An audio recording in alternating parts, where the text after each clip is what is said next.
Hello மக்களே, செம்மையான ஒரு அரசு வேலை வாய்ப்போட தான் நான் உங்களை வந்து சந்திச்சிருக்கேன். வழங்குறது யார் அப்படின்னு சொல்லி பார்த்தோன்னா, நம்மளுடைய அரசாங்கம் தாங்க. இவங்க இந்தியன் ஏர்ஃபோர்ஸ் நடத்துகிறாங்க இல்லையா, அவங்க தான் இப்போதைக்கு ஆஃப்கேட். அது என்னடா ஆஃப்கேட் அப்படின்னு சொல்லி பார்த்தோன்னா, ஏர்ஃபோர்ஸோடைய காமன் அட்மிஷன் டெஸ்ட். ஓகேங்களா, இது வந்து ஃப்ளையிங் பிரான்ச்சுக்கு, கிரவுண்ட் டியூட்டிக்கு, டெக்னிக்கல் நான் டெக்னிக்கல் பிரான்ச்சஸ்க்கு நடத்தப்படுற ஒரு எக்ஸாமினேஷன் தாங்க இது. சரிங்களா. ஸோ இது அப்ளை பண்ணுறதுக்கு கடைசி நாள் எப்போ அப்படின்னு சொல்லி பார்த்தோன்னா 1 ஜூலை 2025 அப்படின்ற மாதிரி அவங்க சொல்லியிருந்திருக்காங்க. இதனால் நமக்கு என்ன பெனிஃபிட் அப்படின்னு சொல்லி பார்த்தோன்னா, தொடர்ந்து இந்த வீடியோ ஃபுல்லாகவே பாருங்கள். நிச்சயமாக உங்களுக்கு வந்து ஈஸியாக வேலை கிடைக்கிறதுக்கு, செட்டில் ஆகிறதுக்கு செம்மையான ஒரு ஆப்பர்ச்சுனிட்டிங்க. இதுக்கு தனியாக நம்ம படிப்பு எல்லாம் எதுவும் தேவையில்லை. ஜஸ்ட் லைக் தட் எக்ஸாம் எழுதுகிறோம், நமக்கு வந்து இது ஹெல்ப்ஃபுல்லாக இருக்கும். சரிங்களா, வேலை டக்குன்னு கிடச்சிரும். அந்த மாதிரி ஒரு ஆப்பர்ச்சுனிட்டி தாங்க இது. வாங்க தொடர்ந்து வீடியோ ஃபுல்லாக பார்க்கலாம். இதே மாதிரி ரெகுலராக 2 வீடியோஸ் நான் டெய்லி போஸ்ட் பண்ணிகிட்டே இருக்கேன். ப்ளீஸ் என் சேனலை சப்ஸ்கிரைப் பண்ணி சப்போர்ட் பண்ணுங்கள். ஃபஸ்ட்டு என்ன அப்படின்னு சொல்லி பார்த்தோன்னா, ஆஃப்கேட் என்ட்ரி அப்படின்ற மாதிரி சொல்கிறாங்க. இது வந்து 3 பிரிச்சுருக்காங்க. அது என்ன அப்படின்னு சொல்லி பார்த்தா, ஃப்ளையிங்கு, டெக்னிக்கல், நான் டெக்னிக்கல் அப்படின்ற மாதிரி சொல்லியிருந்திருக்காங்க. அந்த ஃப்ளையிங்கில் 3 வேக்கன்சிஸ் இருக்குங்க. ஃபஸ்ட்டு வந்து மென்னுக்கு 1 வேக்கன்சி இருக்குது, விமெனுக்கு 2 வேக்கன்சிஸ் இருக்குன்ற மாதிரி அவங்க சொல்லியிருந்திருக்காங்க. சரிங்களா. அதே மாதிரி கிரவுண்ட் டியூட்டி டெக்னிக்கல் அப்படின்ற ஒரு ரோலுக்கு, ஏஇ அப்படின்ற ஒரு ரோலுக்கு 85 பேரையும் மென் கேட்டகரியில், அதே மாதிரி ஏஇஎம்ன்ற கேட்டகரியில் 38 பேரையும் எடுக்கிறாங்க.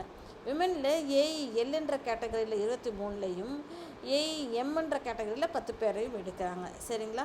இதே வந்து நான் டெக்னிக்கல் ரோலில் வந்து மென்கான கேட்டகரியில் வெப்பன் சிஸ்டம் பிரான்ச்சில் வந்து 19 பேரையும், அட்மினில் 46 பேரையும், எல்ஜிஎஸில் 11 பேரையும், ஏசிசிடிஎஸில் வந்து 9 பேரையும், இடிஎல்ல 7 பேரையும், எம்இடியில் 6 பேரையும் எடுப்பாங்க.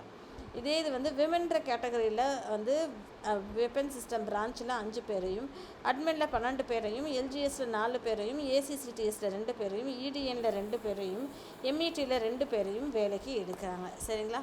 அதே மாதிரி ஃப்ளையிங் அப்படின்ற கேட்டகரியில் வந்து 10% சீட்டு சிடிஎஸ்சி வேக்கன்சிஸில் பிசிக்கும், 10% seat out of AFCAT vacancies for எஸ்எஸ்சிக்கும் கொடுத்துருக்கோம் அப்படின்ற மாதிரி அவங்க சொல்லியிருந்திருக்காங்க. சரி, இது வந்து என்ன அப்படின்னு சொல்லி பார்த்தோன்னா, ஃப்ளையிங் பிரான்ச் மேனேஜர் அப்படின்னு சொல்லி இருக்கு இல்லையா, ஃப்ளையிங் பிரான்ச் மென் அண்ட் விமெனுக்கு, எஸ்எஸ்சி ஆஃபீஸருக்கு 14 years for date of commissioning அப்படின்ற மாதிரி இருக்குது. ஓகேங்களா. எலிஜிபிலிட்டி க்ரைட்டீரியா வந்து இந்தியன் சிட்டிசன்ஷிப்பாக தான் இருக்கணும், 20 to 24 இயர்ஸில் இருக்கணும் அப்படின்ற மாதிரி அவங்க சொல்லியிருக்காங்க. கிரவுண்ட் டியூட்டிக்கு வந்து 20லேருந்து 26 வயசுக்குள்ளே இருக்கணும் அப்படின்ற மாதிரி சொல்லியிருக்காங்க. மெரிட்டல் ஸ்டேட்டஸ் வந்து அன்மேரிடாக இருக்கணும் கோர்ஸ் ஸ்டார்ட் பண்ணுறப்போ அப்படின்ற மாதிரி அவங்க சொல்லியிருந்திருக்காங்க. சரிங்களா. ஸோ வந்து ஃப்ளையிங் பிரான்ச்சுக்கு நான் என்ன படிச்சிருக்கணும் அப்படின்னு சொல்லி பார்த்தோன்னா, 50% மார்க் வாங்கியிருக்கணும் 12th மேக்ஸில், ஃபிசிக்ஸில். சரிங்களா. இதே வந்து கிராஜுவேஷன் வித் மினிமம் 3 இயர்ஸ் டிகிரியும் வேணும் அப்படின்ற மாதிரி சொல்கிறாங்க. ஓகேங்களா. இல்லைன்னா பிடெக் படிச்சிருந்துருக்கணும் அப்படின்ற மாதிரி சொல்கிறாங்க. கிரவுண்ட் டியூட்டி டெக்னிக்கல் பிரான்ச்சில் வந்து நிறைய அவங்க கொடுத்துருக்காங்க. 12th முடிச்சிருந்துருக்கணும் ஃபிசிக்ஸில், மேக்ஸில் அப்படின்னு சொல்லிட்டு.